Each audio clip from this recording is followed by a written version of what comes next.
ya mereka tidak pernah dapat makan tuh hanya bawang jajan dan beli dan tak jelas, tapi mereka sangat menikmati dengan ada makan bergizi. Satu itu. Yang kedua, saya sudah jelaskan tadi, uang yang berputar di desa itu jadi banyak. Ada kegiatan ekonomi, orang jadi bikin sayur lah, bikin inilah. Ini kan baru 1 minggu. 1 miliar per desa roughly untuk dari dana desa dan plus dengan makan tadi itu kira-kira hampir 9 miliar rupiah itu berputar di desa. Dan itu akan mengenerate ekonomi di sana. Dan ini sebenarnya juga adalah teorinya dari almarhum Profesor Mubiarto, guru besar mengenai kemiskinan yang dia sebut ekonomi Pancasila. Makan bergizi ini saya lihat tuh anak-anak itu bagaimana mereka yang sudah menikmati makan tuh mereka bilang ya mereka tidak pernah dapat makan tuh hanya bawang jajan dan beli dan tak jelas, tapi mereka sangat menikmati dengan ada makan bergizi. Satu itu. Yang kedua, saya sudah jelaskan tadi, uang yang berputar di desa itu jadi banyak. Ada kegiatan ekonomi, orang jadi bikin sayur lah, bikin inilah. Ini kan baru 1 minggu, ya baru 1 minggu. Pak Arif Ansori ini kan ahli kemiskinan. Dia masih menguji doktor di Leiden. Ini sebenarnya dia nunggu belum berangkat gara-gara mau press conference ini. Jadi dia ini betul-betul ahli kemiskinan yang kurang digunakan dulu. Jadi kita rekrut dia masuk sini. Jadi dia yang menghitung juga salah satu mengenai misalnya upah minimum pegawai.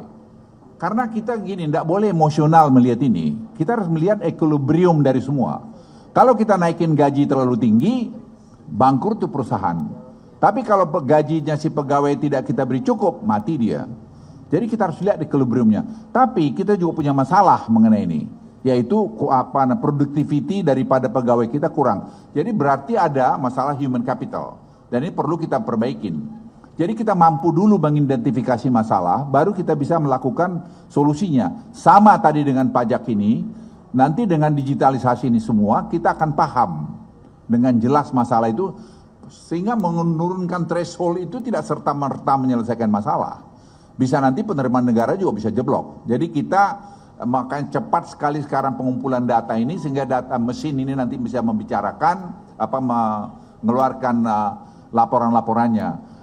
Dan kita dari situ nanti akan menyusun kebijakan. Jadi seperti tadi Tinbergen Rule tadi, ini akan tadi lahir. Nanti saya lapor Bapak Presiden, kita akan mungkin melakukan perubahan-perubahan peraturan untuk tadi menyesuaikan dengan apa hasil temuan-temuan ini.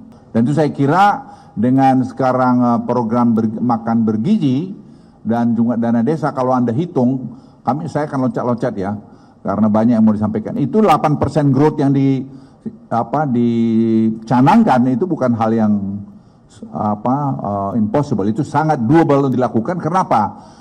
1 miliar per desa roughly untuk dari dana desa dan plus dengan makan tadi itu kira-kira hampir 9 miliar rupiah itu berputar di desa.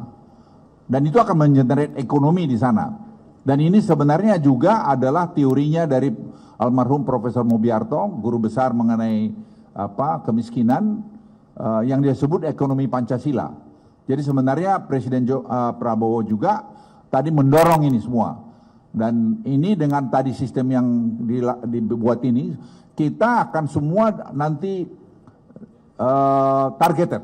Jadi mengenai bantuan tunai langsung pun, itu dia harus buka bank account dia nanti, dan juga kita target, dan dia harus membelanjakan uang ini dengan arahan pemerintah. Misalnya di desa itu dibeli telur gini dan sebagainya, ayam dan sebagainya, itu akan pegang barcode-nya dibuat, dan itu yang membuat sistem ini, saya ulangi ya, yang membuat sistem ini itu anak-anak Indonesia.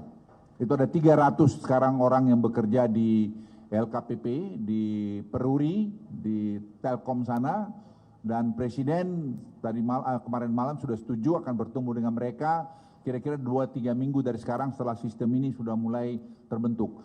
Jadi ingat sekali lagi, sistem ini bukan sistem baru. Ini semua anak Indonesia dan tidak seperti EKTP, mau tender sekian triliun, tidak ada itu.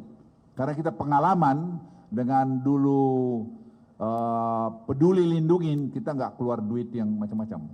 Dan itu ternyata bisa.